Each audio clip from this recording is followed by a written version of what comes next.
Hello अस्सलाम वालेकुम viewers, welcome to our YouTube channel NEET plus. तो आज का जो हमारा टॉपिक है वो lens law and conservation of energy से रिलेटेड है। तो ये क्वेश्चन पहले पढ़ते हैं। This has been asked in NEET 2015। An electron moves on a straight line path xy as shown. The ABCD is a coil adjacent to the path of an electron. What will be the direction of the current, if any, induced in the coil? तो हमारे पास एक coil दी गई है, circular coil, जिसका नाम है ABCD, और यहाँ से एक पाथ दिया गया है, XY पाथ दिया गया है, और कहा गया है कि इलेक्ट्रॉन मूव कर रहा है इस डायरेक्शन में, XY डायरेक्शन में।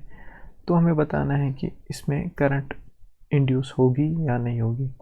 तो आपको तो पता है, जब हमारा इलेक्ट्रॉन इस डायरेक्शन में चलेगा तो इसका कुछ मैग्नेटिक फ्लक्स आएगा।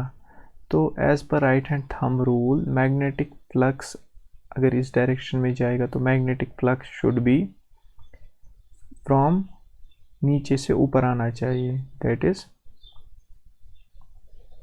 कुछ इस डायरेक्शन में होना चाहिए। तो ये लिंक हो जाएगा इस कॉइल के साथ। लेकिन चूंकि ये इलेक्ट्रॉन है, right hand thumb rule is valid when we talk of current. चूंकि इलेक्ट्रॉन की डायरेक्शन अपोजिट होती है टू डायरेक्शन ऑफ करंट, तो अगर हमारा राइट हैंड थंब रूल ये डायरेक्शन दे रहा है, तो जब हमें इलेक्ट्रॉन की बात की होगी तो उस वक्त हमें डायरेक्शन को उल्टा करना पड़ेगा। दैट इज़, जो डायरेक्शन हमारी राइट हैंड थंब रूल देगी उसका उल्टा करना पड़ेगा। इसका मतलब है कि हमारी जो मैग्नेटिक फ्लक्स है इस डायरेक्शन में जा रही है। अब हमें दो पॉइंट कंसिडर करने होंगे। एक तो ये वाले point, that is point number 1 and point number 2। इसका मतलब है ये वाला वो पॉइंट है, point number 1 is that point when electron is approaching the coil, जब ये कॉइल के बहुत नज़दीक आ रहा है। और point number 2 is the point when electron is leaving the coil, leaving from the coil. तो अब देखिए, जब हमारा पहला पॉइंट आ रहा है उस वक्त क्या हो रहा है, उस वक्त हमारा मैग्नेटिक फ्लक्स इंक्रीज होने की कोशिश कर रहा है। तो अगर हमारा मैग्नेटिक फ्लक्स इंक्रीज हो रहा है at point 1 magnetic flux starts to increase, तो ये इंक्रीज करने की कोशिश कर रहा है। तो करंट किस डायरेक्शन में इंड्यूस होगी in the loop? As per Lenz law, current will be induced in such a way that it opposes the cause. तो current will be induced such that magnetic flux is reduced, because उल्टा हो जाना चाहिए cause का। Cause कर रहा है increase magnetic flux को, तो हमारी जो करंट इंड्यूस होगी वो रिड्यूस करना चाहिए। तो आप देख सकते हैं, क्योंकि हमारा मैग्नेटिक फ्लक्स अब ऊपर से नीचे आ रहा है, तो अगर ये ऊपर से नीचे आ रहा है तो रिड्यूस करने के लिए हमारा मैग्नेटिक फ्लक्स नीचे से ऊपर जाना चाहिए, जिसका मतलब है कि हमें राइट हैंड थंब रूल इस्तेमाल करना है और ऊपर की तरफ मैग्नेटिक फ्लक्स की डायरेक्शन रखनी है। तो जो हमारा कर्ल आ जाएगा वो एंटी क्लॉकवाइज आ जाएगा। इसका मतलब है कि इस वक्त हमारी जो करंट की डायरेक्शन होगी वो एंटी क्लॉकवाइज होगी, और उस करंट का जो मैग्नेटिक फील्ड होगा वो ऊपर वाली डायरेक्शन में होगा। तो ये हमारे इस फ्लक्स को, जो कि गिवन फ्लक्स है इलेक्ट्रॉन का, उसको कम करने की कोशिश करेगा। इसका मतलब है कि एट पॉइंट 1 यहाँ पे एंटी क्लॉकवाइज करंट फ्लो होगी, करंट फ्लो। अब देखना है एट पॉइंट 2, एट पॉइंट 2 आप देख सकते हैं, इसका मतलब है इस पॉइंट पे जब हमारा इलेक्ट्रॉन लीव कर रहा होगा, जब हमारा इलेक्ट्रॉन लीव कर रहा होगा तो उस वक्त at point 2 electron will be leaving, electron will be leaving. उसका मतलब क्या है, इलेक्ट्रॉन अगर लीव कर रहा है उसका मतलब है मैग्नेटिक फ्लक्स जो हो रहा होगा पास वो रिड्यूस हो रहा होगा, विल बी रिड्यूसिंग। तो how will the direction of current will be at that time as per Lenz law,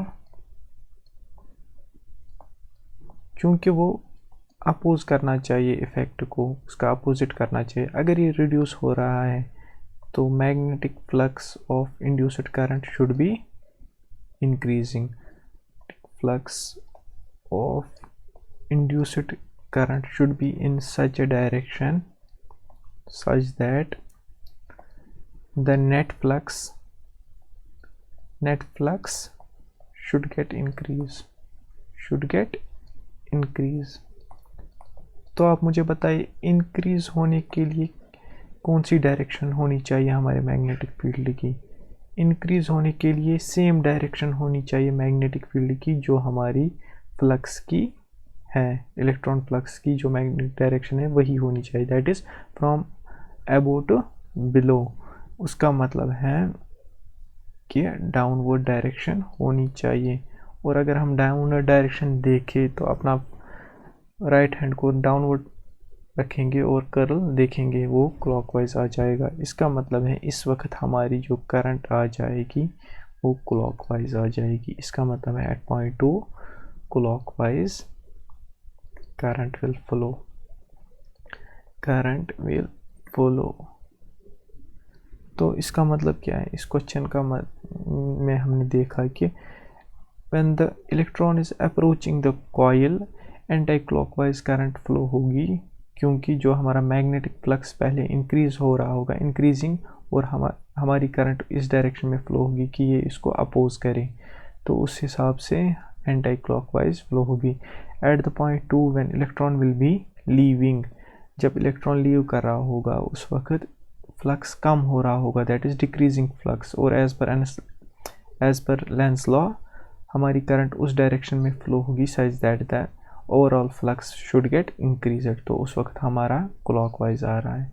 तो जो इसका करेक्ट ऑप्शन है that is option A, that is the current will reverse its direction as the electron goes past the coil.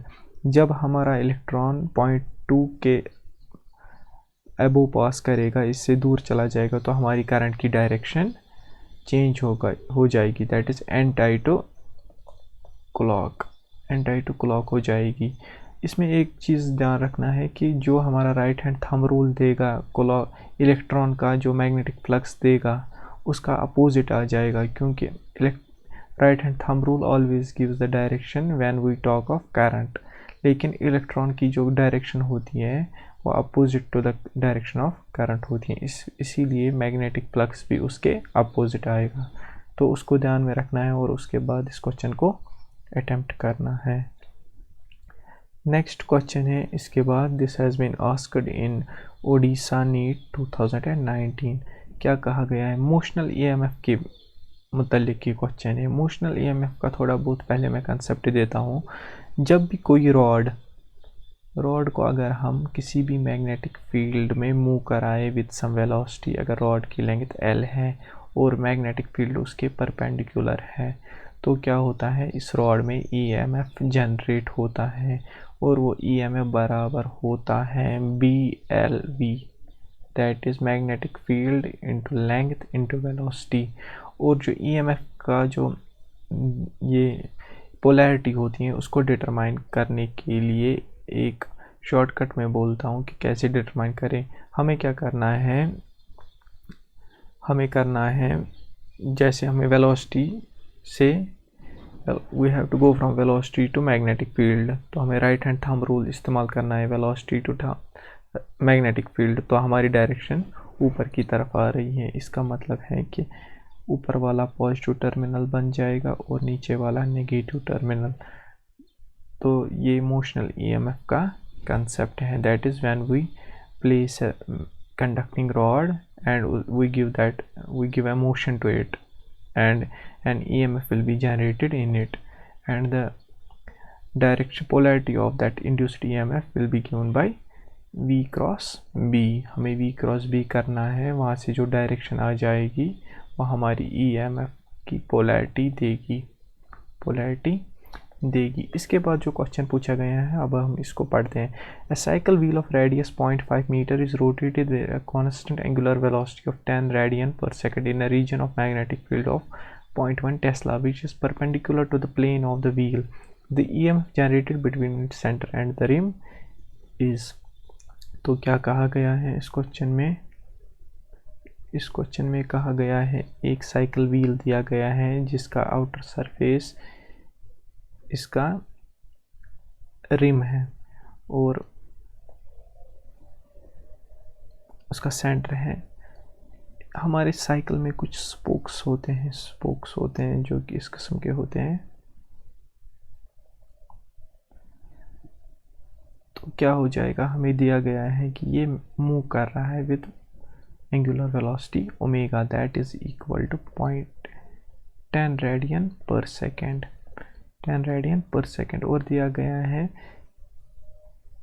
कि magnetic field जो है वो हम assume करते हैं दैट इज गोइंग डाउनवर्ड्स, वो बराबर है 0.1 tesla, that is perpendicular to this wheel. उसके बाद हमारा रेडियस दिया गया है, इस स्पोक्स का रेडियस जो है वो है 0.5 मीटर। तो अब इस क्वेश्चन को अटेम्प्ट करने से पहले इसको ऐसे सोचेंगे कि ये जो हमारा स्पोक है, this spoke it is equivalent to this rod, और ये स्पोक आप देख सकते हैं अगर इसकी एंगुलर वेलोसिटी इस तरीके से है तो इसकी जो लीनियर वेलोसिटी होगी वो इस किस्म से हो जाएगी, और इसकी लेंथ r है। इसका मतलब है कि ये भी मूव कर रहा है in a magnetic field with some velocity. तो इस स्पोक में कुछ EMF इंड्यूस हो जाएगा, और वो EMF इंड्यूस यहाँ सेंटर से इस पॉइंट तक हो जाएगा। अगर उसकी डायरेक्शन हमें ढूंढनी होगी तो हम V क्रॉस B करेंगे। V cross B will give this direction, जिस डायरेक्शन में हमारा थंब पॉइंट करेगा वो हमारा पॉजिटिव टर्मिनल होगा। इसका मतलब है कि ये इस किस्म का एक EMF आ जाएगा, that is plus two minus. तो सिमिलरली अब देख सकते हैं कि यहाँ से भी एक EMF आ जाएगा। हर किसी रॉड में इसी तरीके से एक EMF आ जाएगा, हर किसी स्पोक में EMF आ जाएगा।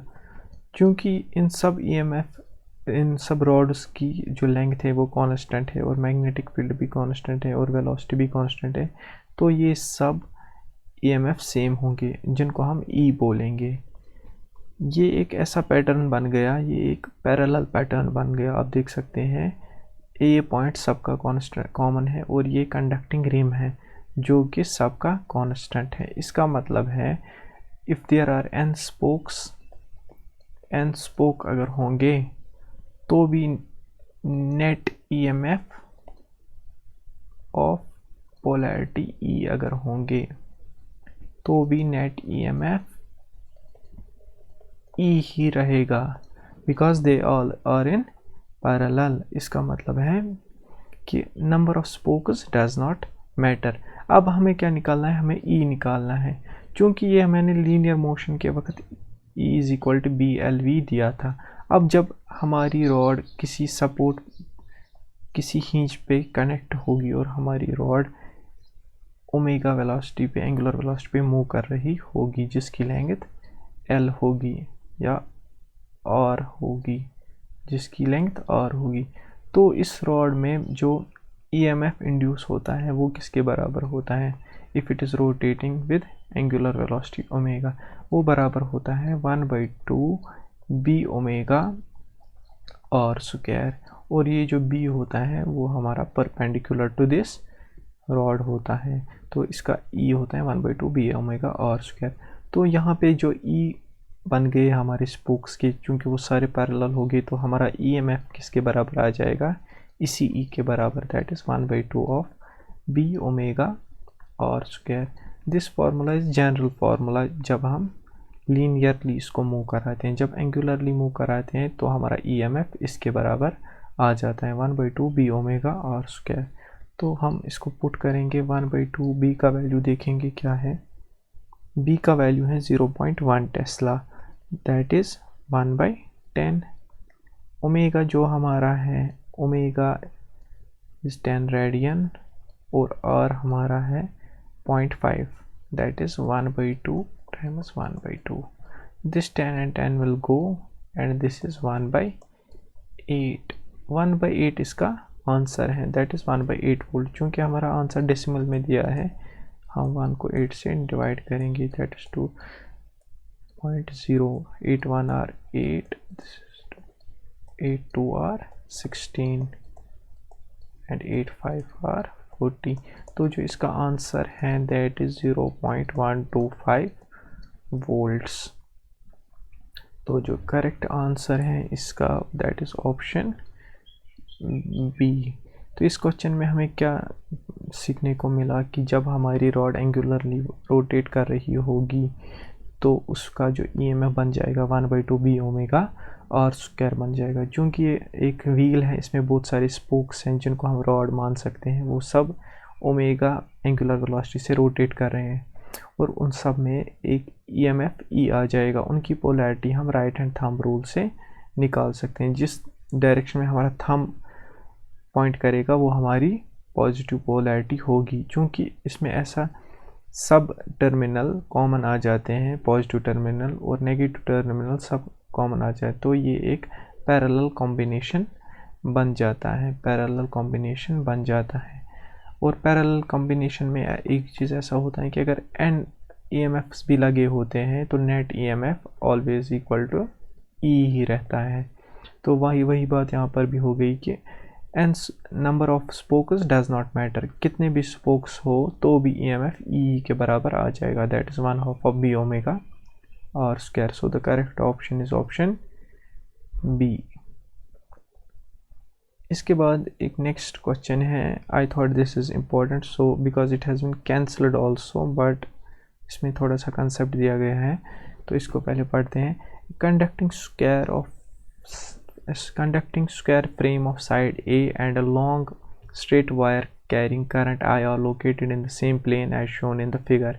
The frame moves to the right with a constant velocity v. The EMF induced in the frame will be। तो क्या दिया गया है, एक करंट दी गई है I और इसी के साथ एक फ्रेम दिया गया है जो कि मूव कर रहा है with velocity v and this is at a distance, centre इसका है x से और ये स्क्वायर फ्रेम है, इसका हर कोई साइड A के बराबर है।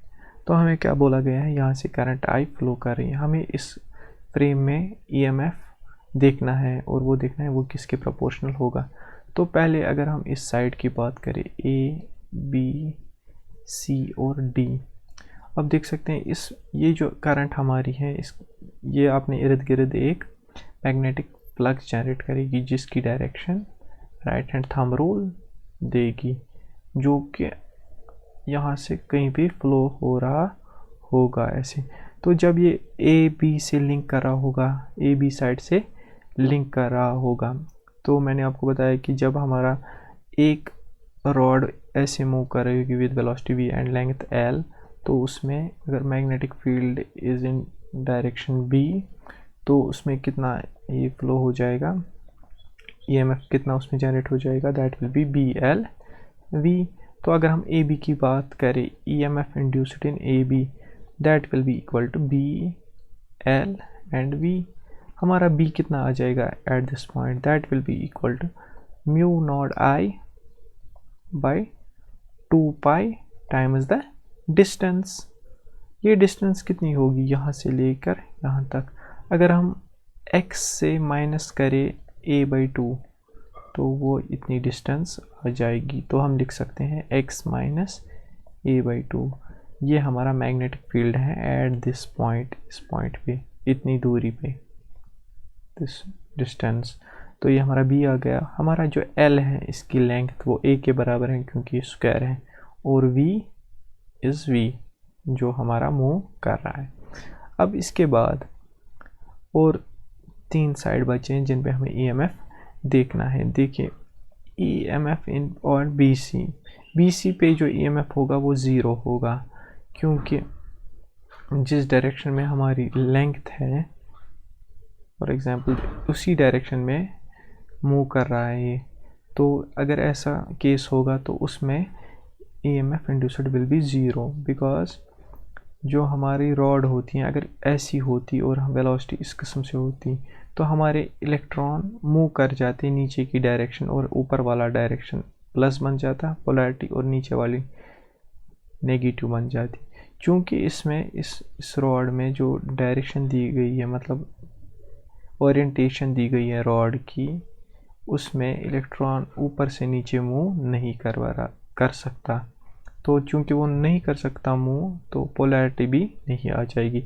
Similarly EAD is equal to 0, तो इन दो साइड में तो EMF जनरेट नहीं होगा। इसके बाद हमारा एक साइड बचता है, दैट इज ECD में EMF विल बी जनरेटेड और वो बराबर आ जाएगा BLV।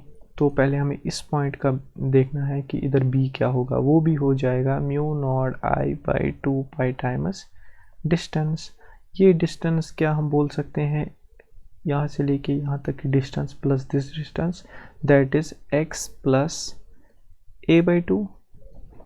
तो क्या लिख सकते हैं, x plus a/2 times L is a times v। तो हमारा जो EMF दो निकले, दैट इज EAB और EBC आ गया हमारा, EAB एंड EBC आ गया, ECD आ गया। तो आप देख सकते हैं अगर हमें डायरेक्शन निकालनी होगी इन EMF की, फॉर एग्जांपल AB का जो डायरेक्शन निकलेगी that is V cross B, हम B को मानेंगे गोइंग इनटू द प्लेन, तो उस हिसाब से डायरेक्शन आ जाएगी दिस टू दिस VAB। उसके बाद यहाँ से हम देख सकते हैं इसकी डायरेक्शन भी आ जाएगी negative to positive from right hand thumb rule, तो ऊपर वाला प्लेट पॉजिटिव आ जाएगा, दैट इज ECD। तो जो हमारा नेट EMF आ जाएगा वो आ जाएगा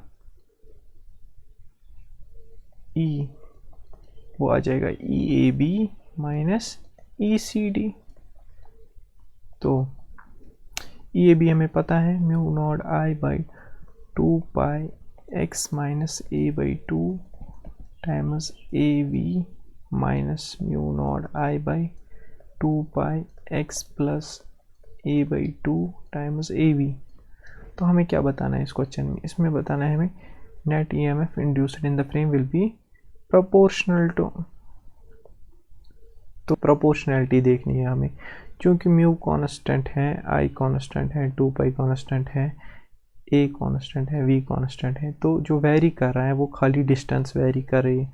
तो क्या हम लिख सकते हैं, it is proportional to 1/x minus a/2 minus of 1/x plus a/2। तो इसके बाद हम इसको थोड़ा सा सॉल्व करेंगे, that is proportional to x plus a/2 minus x minus a/2 whole divided by x minus a/2 times x plus a/2। तो हमारा थोड़ा सा और सॉल्व करना पड़ेगा, ये आ जाएगा x और x will go a/2 minus minus plus and this will get a, और नीचे से आ जाएगा 2x माइनस a, और यहाँ से आ जाएगा 2x plus a whole divide by 4, तो ये ऊपर चला जाएगा। तो ये आ जाएगा is directly proportional to 4a by 2x minus a times 2x plus a। तो जो इसका करेक्ट आंसर आ जाएगा B, option B is its correct answer. तो इस क्वेश्चन को हमने कैसे किया, इस क्वेश्चन में हमने देखा कि हमारी जो फ्रेम है वो मूव कर रही है विद वेलोसिटी v, इस साइड में जो EMF इंड्यूस हो जाएगा वो आ जाएगा BLV, that is mu naught I by 2 pi r times AV, और यहाँ से भी इसी हिसाब से EMF इंड्यूस हो जाएगा। उसकी पोलैरिटी हमने ढूंढी, इन दो साइड्स में EMF इंड्यूस नहीं होगा बिकॉज इसकी जो लेंथ की डायरेक्शन है वो है parallel to v। So I hope you have got the concept behind these videos. Hope you will like and share this video with your family and friends, and also subscribe my YouTube channel. Thank you.